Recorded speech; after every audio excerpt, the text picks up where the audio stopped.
Hi friends, आज हम लोग थ्योरम 6.3 देखते हैं। 6.3 थ्योरम में क्या है, कोण कोण कोण समरूपता है। ठीक है, इसके स्टेटमेंट को पढ़ते हैं। यदि दो त्रिभुजों में संगत कोण बराबर हो तो उनके संगत भुजाएं एक ही अनुपात में समानुपातिक होती है, इसलिए यह त्रिभुज समरूप होते हैं। इसका स्टेटमेंट है कि दो त्रिभुज के संगत कोण जो होते हैं उनमें वो बराबर होते हैं तो उनके संगत भुजाएं एक ही अनुपात में समानुपातिक होती है, इसलिए यह त्रिभुज क्या होते हैं, समरूप होते हैं। आइए इसको फिगर के माध्यम से समझते हैं। आइए देखते हैं फिगर में क्या है, दो त्रिभुज है, एक बड़ा त्रिभुज ABC और एक छोटा त्रिभुज क्या है, DEF है। तो क्या बोल रहा है, स्टेटमेंट दे रहा है कि दो त्रिभुज की संगत कोण बराबर होते हैं। संगत कोण मतलब क्या, ए का संगत कोण ए का संगत क्या हो जाएगा, कोण D हो जाएगा। कोण B का संगत क्या हो जाएगा, कोण E हो जाएगा। कोण C का संगत क्या हो जाएगा, कोण F हो जाएगा। यही इसके तीनों संगत कोण क्या होते हैं, एक दूसरे के बराबर होते हैं, तो उनकी संगत भुजाएं समानुपातिक होती है। तो उनकी संगत भुजा जो संगत भुजा क्या है, AB का संगत भुजा क्या हो जाएगा, DE। AC का संगत भुजा क्या हो जाएगा, DF। BC का संगत भुजा क्या हो जाएगा, EF। एक दूसरे के क्या होंगे, समानुपातिक होंगे। आइए इसको हम लोग, समानुपातिक होती हैं तो ये त्रिभुज क्या होते हैं, एक दूसरे के समरूप होते हैं। तो आइए इसको हम लोग देखते हैं। तब सबसे फर्स्ट स्टेटमेंट क्या करेंगे, हम लोग लिखेंगे लोग, माना कि ABC और DEF क्या है, दो त्रिभुज है, ये लिखते हैं।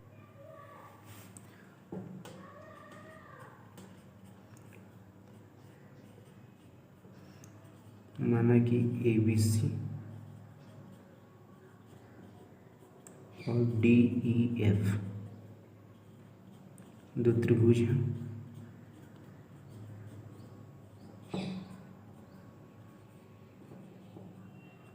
जिसमें क्या है, इसके संगत भुजा एक दूसरे के बराबर है। ये स्टेटमेंट बोल रहा है ना, इसके संगत, दोनों त्रिभुज के संगत भुजा एक दूसरे के बराबर है। संगत भुजा मतलब कोण A का संगत भुजा कोण D, ठीक है, जिसमें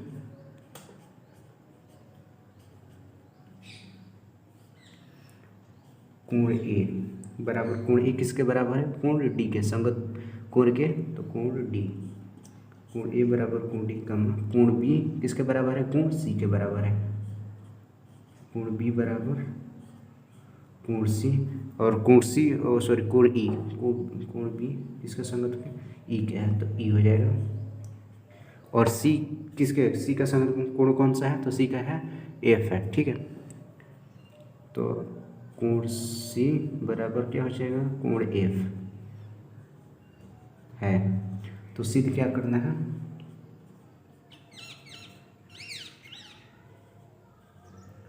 तो सिद्ध करना है कि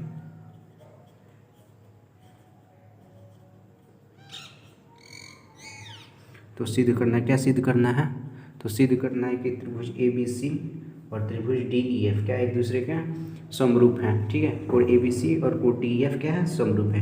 कोण कोण के बराबर है, भुजा भुजा के बराबर, सॉरी कोण कोण के बराबर है, ठीक है। तो क्या है, त्रिभुज एक दूसरे के समरूप हैं। तो त्रिभुज ABC समरूप त्रिभुज DEF, ये समरूप का साइन है, समरूप का साइन ऐसे होता है, ठीक है। ये समरूप का साइन है, समरूप है ये, ठीक है। तो इतना हो गया। इसके बाद हम लोग क्या करेंगे, त्रिभुज ABC क्या है, समरूप है, सिद्ध करना है त्रिभुज ABC समरूप त्रिभुज DEF। अब हम लोग क्या करेंगे लोग, प्रमाण ले लेंगे लोग, प्रमाण।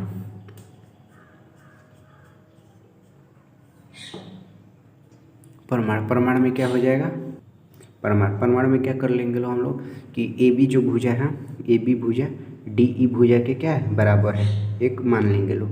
AB भुजा DE भुजा के क्या है, बराबर है।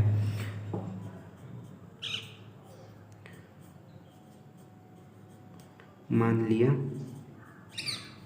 AB भुजा, AB का संगत भुजा क्या है, DE है। इसको क्या कर लेंगे लोग, मान लेंगे लोग DE,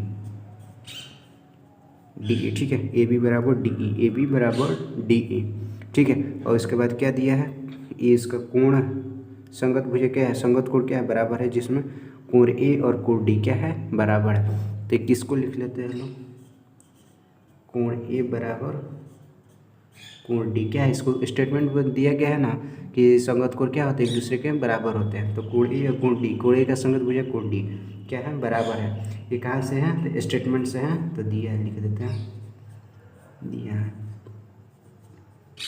स्टेटमेंट में बोला गया है, ठीक है।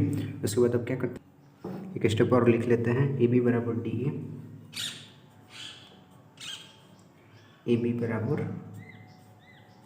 डी ई, ये क्या है, माने है ना, माना है ना, तो लिख दिया माना, ए बी बराबर डी ई। इसके बाद कोण ए और कोण डी क्या है, कोण ए और कोण डी क्या है, बराबर है, कोण ए बराबर कोण डी क्या है, दिया है, कोण ए बराबर कोण डी क्या है, दिया है। इसलिए त्रिभुज क्या हो जाएगा, एक दूसरे के कोण कोण के बराबर, भुजा भुजा के बराबर, ठीक है, कोण कोण के बराबर, भुजा भुजा के बराबर, ठीक। इसके बाद कोण ए कोण डी क्या है, बराबर है, ठीक है। उसके बाद कोण बी का ऐसे ही कर लेंगे, तो कोण बी का संगत भुजा कौन सा है, कोण ई है, ठीक। कोण सी का कौन है, कोण एफ है, तो कोई एक को लिख लेते हैं लोग, कोण बी का संगत भुजा क्या है, कोण ई है, तो लिख लेते हैं कोण बी का संगत भुजा क्या है, कोण ई, तो ये क्या है, दिया है, दिया है, ठीक है। एक भुजा और दो कोण, एक भुजा मिल गया और दो कोण, तो ये क्या हो गया, एक भुजा और दो कोण, तो एंगल साइड एंगल हो गया क्या, एंगल साइड एंगल। किस त्रिभुज, दो त्रिभुज की दो कोण एक भुजा बराबर होती है, तो आपस में क्या होता है, सर्वांसम होता है। सर्वांसम वाले स्टेटमेंट में कोण भुजा कोण, ठीक है। तो इसी से क्या हो जाएगा, त्रिभुज ए बी सी और त्रिभुज डी ई एफ, इसलिए त्रिभुज ए बी सी क्या हो जाएगा, सर्वांसम हो जाएगा त्रिभुज डी ई एफ। कहाँ से सर्वांसम होगा, एक भुजा और दो कोण, ठीक है। तो ए एस ए, ठीक, ए ए से angle side angle, angle side angle से क्या हो जाएगा, त्रिभुज ए बी सी और त्रिभुज डी ई एफ सर्वांसम हो जाएगा। और पता है सर्वांसम त्रिभुज क्या होता है, एक दूसरे के समरूप होता है, इसलिए त्रिभुज ए बी सी सर्वांसम त्रिभुज डी ई एफ क्या हो जाएगा, हम लोग का प्रूफ हो जाएगा। काफ़ी ईजी, लेकिन एग्जाम में इसका आता है प्रूफ करने के लिए, 5 नंबर के लिए एग्जाम में आता है, बोल देगा स्टेटमेंट कोण कोण कोण का स्टेटमेंट लिखें और इसको प्रूफ करें। फिर स्टेटमेंट भी इसको ध्यान में रखिएगा और इसको प्रूफ तो ध्यान में रखना ही है। आई होप समझ में आ गया होगा। Thank you.